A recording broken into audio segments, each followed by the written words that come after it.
ગુજરાતમાં આવતીકાલે ત્રીજા તબક્કાનું મતદાન થવા જઈ રહ્યું છે ત્યારે આ મતદાન પ્રક્રિયામાં ઘણા દિગ્ગજ નેતાઓ છે તે લોકો પણ આ મતદાન પ્રક્રિયામાં જોડાશે। ગુજરાતના અમદાવાદ ખાતે પણ જે કહી શકાય કે વડાપ્રધાન નરેન્દ્ર મોદી જે મતદાન કરવા માટે આવશે, ગૃહમંત્રી અમિત શાહ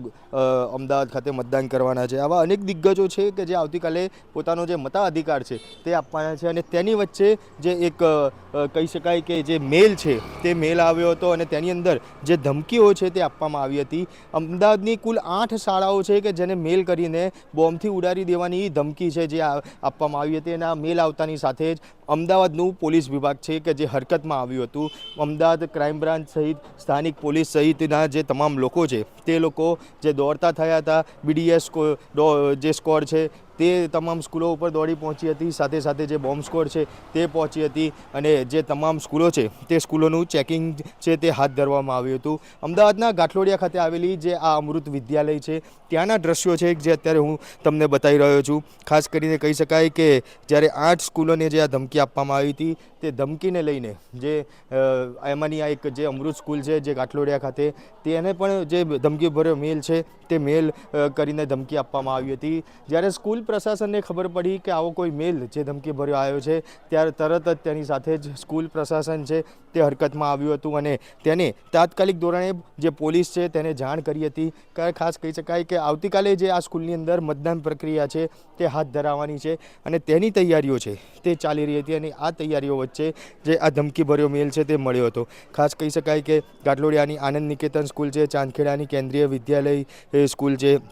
આવી કુલ 8 સ્કૂલ જે ગાંઠલોડિયાની અમૃત વિદ્યાલય છે તે સ્કૂલને પણ ધમકીભર્યો મેલ છે તે મળ્યો હતો અને આ મેલ મળતાની સાથે જ જે ક્રાઇમ બ્રાન્ચના ઉચ્ચ અધિકારીઓ સાથેનો જે કાફલો છે તે જે તમામ સ્કૂલો ઉપર છે તે પહોંચ્યો હતો અને જે તપાસ છે તે તપાસ શરૂ કરી હતી। ONGC કેન્દ્રીય વિદ્યાલય જે ચાંદખેડા છે ત્યાં આગળ જે આ ધમકી ભર્યો મેલ છે તે મળ્યો હતો। એશિયા ઇંગ્લિશ સ્કૂલ જે વસ્ત્રાપુર ખાતે આવેલી છે ત્યાં આગળ બી આ મેલ છે તે કરવામાં આવ્યો હતો। કેલોરેક સ્કૂલ જે ગાંઠલોડિયામાં આવેલી છે તેને પણ જે ધમકીભર્યો મેલ કરવામાં આવ્યો હતો, તો સાથે સાથે આર્મી કેન્ટોનમેન્ટની જે સ્કૂલ જે કહી શકાય તેની બી આ મેલ છે તે કરાયો હતો। ખાસ કરીને કહી શકાય કે આ મેલ ક્યાંથી આવ્યા હતા તેને લઈને પોલીસે જે તપાસ છે તે તપાસ શરૂ કરી છે। સાયબર ક્રાઇમની ટીમ છે તે પણ તપાસમાં લાગેલી છે। એક જે સૂત્રો દ્વારા માહિતી મળી રહી છે તે પ્રમાણે જો વાત કરીએ તેવું અનુમાન છે તે લગાવવામાં આવી રહ્યું છે કે આ મેલ રશિયાથી જે કરવામાં આવ્યો હોય તેવું લાગી રહ્યું છે અને જે IP એડ્રેસ તેના સામે આવ્યા છે તેના ઉપરથી જે પોલીસની ટીમ છે તે અનુમાન લગાવી રહી છે કે આમ જે મેલો છે તે રશિયાથી કરવામાં આવ્યા હોય તેવું લાગી રહ્યું છે અને હજી સુધી જે ખાસ કહી શકાય કે આ મેલ જે કોને કર્યા છે તેનું ચોક્કસપણે હજી ખાતરી નથી મળી, પરંતુ આ બાબતને લઈને પોલીસની જે અલગ અલગ દિશામાં તપાસ છે તે તપાસ શરૂ કરવામાં આવી રહી છે। જ્યારે વડાપ્રધાન નરેન્દ્ર મોદી, અમિત શાહ આ તમામ લોકો જ્યારે આવતીકાલે અમદાવાદ ખાતે જે મતદાન કરવા માટે આવવાના છે ત્યારે આ આવતીકાલે જે સમગ્ર ગુજરાતમાં ત્રીજા તબક્કાનું જે મતદાન પ્રક્રિયા છે તે થવા જઈ રહી છે તે સમયમાં જે આ પ્રમાણે મેલ મળ્યો છે તેની ગંભીરતા જોઈને તમામ જે એજન્સીઓ છે તે દોડતી થઈ હતી અને તપાસનો ધમધમાટ છે તે શરૂ કરવામાં આવ્યો હતો। આવતીકાલે કુલ 25 બેઠકો છે કે જેની ઉપર જે આ મતદાન પ્રક્રિયા હાથ ધરાવવાની છે અને આ મતદાન પ્રક્રિયા જે અલગ અલગ સ્કૂલોની અંદર જે હાથ ધરાઈ રહી છે ત્યારે આ જ પ્રકારે જે સ્કૂલો ઉડાડવાની જે ધમકી આપવામાં આવી છે તેને જ લઈને જે અત્યારે હાલ જે પોલીસ વિભાગ છે તે હરકતમાં આવ્યું હતું। બોમ્બ ડિસ્પોઝેબલ સ્ક્વોડ છે તે ઘટના સ્થળે દોડી આવ્યું હતું અને તપાસનો ધમધમાટ છે તે શરૂ કર્યો હતો। ખાસ કરીને કહી શકાય કે જે પ્રમાણે જે મેલ મળ્યા વહેલી સવારે જે આ મેલ છે તે કરવામાં આવ્યા હતા અને તેની સાથે જ જે જ્યારે સ્કૂલ પ્રશાસન જ્યારે સ્કૂલ ઉપર આવ્યું હતું અને જ્યારે આ મેલ વાંચ્યો ત્યારે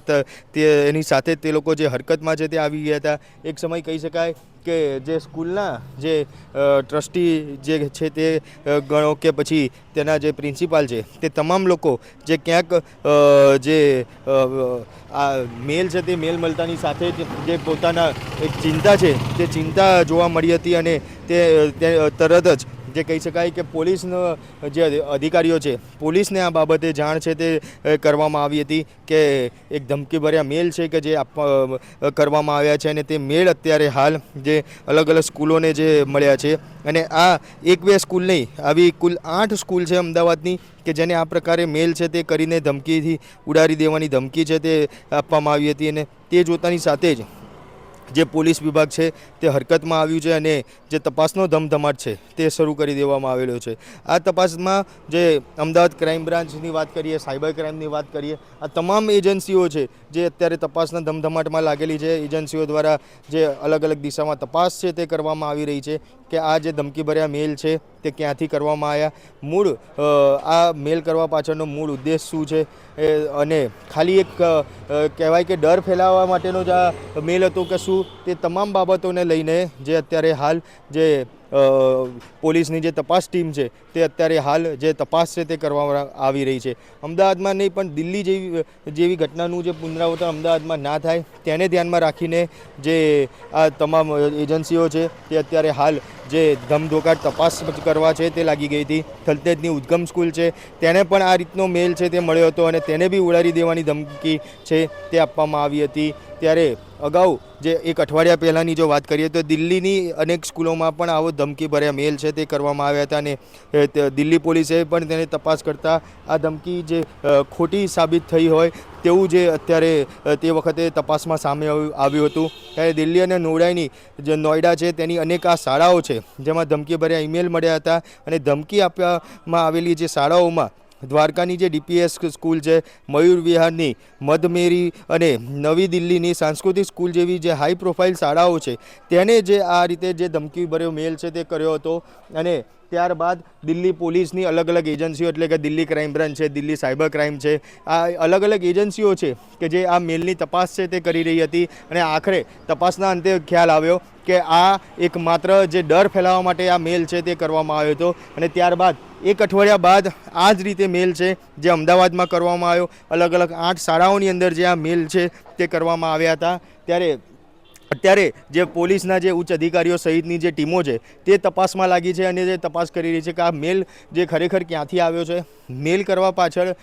નો જે ડર ફેલાવવા માટેનો જે ઉદ્દેશ છે તે કોણે કર્યો છે, અને ખરેખર આ એક માત્ર ડર ફેલાવવા માટેનું જ જે કાવતરું ઘડવામાં આવ્યું હોય તેવું જ લાગી રહ્યું છે. ત્યારે આ જ સમગ્ર બાબતને લઈને અત્યારે અમદાવાદ પોલીસ કમિશનર સહિતના જે ઉચ્ચ અધિકારીઓ છે તે તપાસનો ધમધમાટ છે તે કરી રહ્યા છે. તપાસના અંતે આખરે ખ્યાલ આવશે કે ખરેખર આ મેલ કોને કર્યો હતો, અને આ રીતે જે આવતીકાલે જ્યારે મતદાન થવા જઈ રહ્યું છે, ન માત્ર અમદાવાદ પરંતુ ગુજરાતમાં કુલ 25 સીટો ઉપર ત્રીજા તબક્કાનું મતદાન આવતીકાલે થવા જઈ રહ્યું છે, ત્યારે તે પહેલાં તેના આગલા દિવસે એટલે કે આજે 6 તારીખે જે આ ધમકીભર્યા મેલ આવ્યા છે તેને જ લઈને પોલીસની અલગ અલગ ટીમો છે, સાયબર ક્રાઇમ સહિતની ટીમો છે તે તપાસ કરી રહી છે કે આ મેલ છે તે આખરે ક્યાંથી કરવામાં આવ્યો અને કોને કર્યો છે. જો અમારો આ રિપોર્ટ તમને પસંદ આવ્યો હોય તો કોમેન્ટ બોક્સમાં જરૂરથી જણાવજો, અને અમારી નિર્ભય ન્યૂઝની ચેનલને લાઇક કરજો, સબસ્ક્રાઈબ કરજો અને શેર કરજો. નમસ્કાર.